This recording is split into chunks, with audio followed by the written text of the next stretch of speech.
Amazon has made Bezos one of the wealthiest people on the planet, worth an estimated $196.4 billion. Work hard, have fun, make history is our motto. But now, the bookseller turned billionaire will shift his focus to other interests. He owns the Washington Post and his ambitious aerospace firm Blue Origin, a direct competitor to SpaceX, owned by another billionaire, Elon Musk. And it's this generation's job to build that road to space. Space company Blue Origin comes in.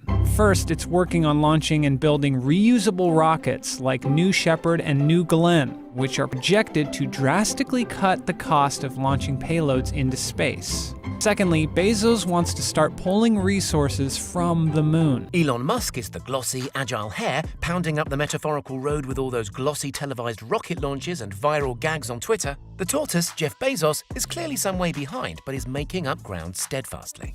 As it happens, the Latin motto of Blue Origin, gradatim ferociter, quite literally means step by step ferociously. So will Bezos the tortoise ultimately romp home? We may know soon.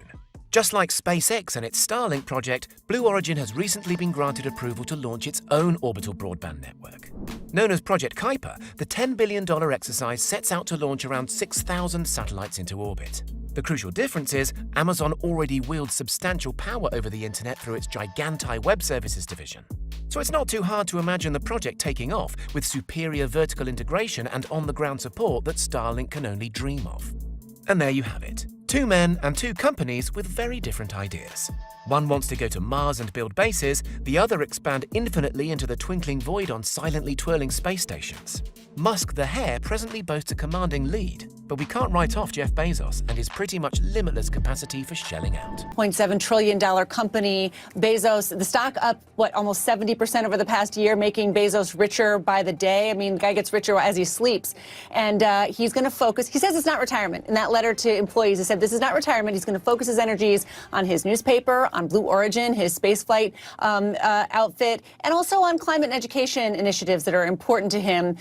And when you look at who he picked as his successor, I think you're so right to point out how telling that is. This is somebody who's been by his side since at least, I think, 1997. I mean, these two men are inventors who not only invent new ways to do business, but also have created a culture at Amazon. And Andy Jassy, right in there, can almost exactly like Jeff Bezos in terms of the corporate culture there that they want. So he will be the executive chair.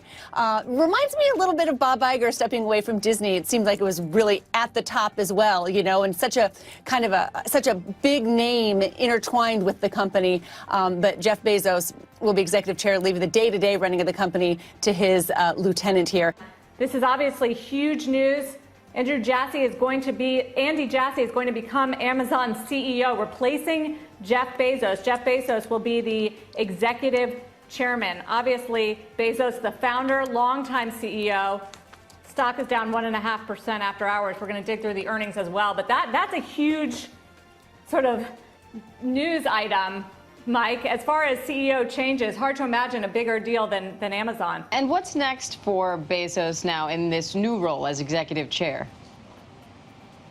Well, when you're a founder CEO, it's kind of like a Hotel California. You can never really leave that role. And we've seen this many times before. He will still have an impact on Amazon, but he won't be running the day-to-day operations. And he wrote in this note to employees yesterday about the role of Amazon CEO. It is all-consuming. He wants to take time to focus on things like his philanthropy, space travel, and the Washington Post, which, as you know, he bought a few years ago.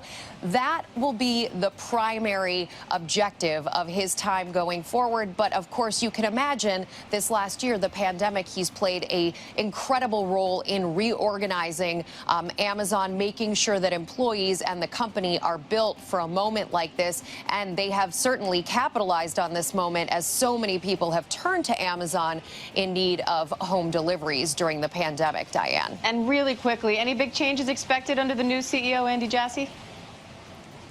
Unlikely in the near term. He's been with the company almost as long as Bezos. The final thought here is that he will have regulatory things to have to think about. That is more a part of the conversation today than it was 5 years ago. And that may also be part of why Bezos is stepping aside now, to give someone else the opportunity to deal with that part of the whole situation.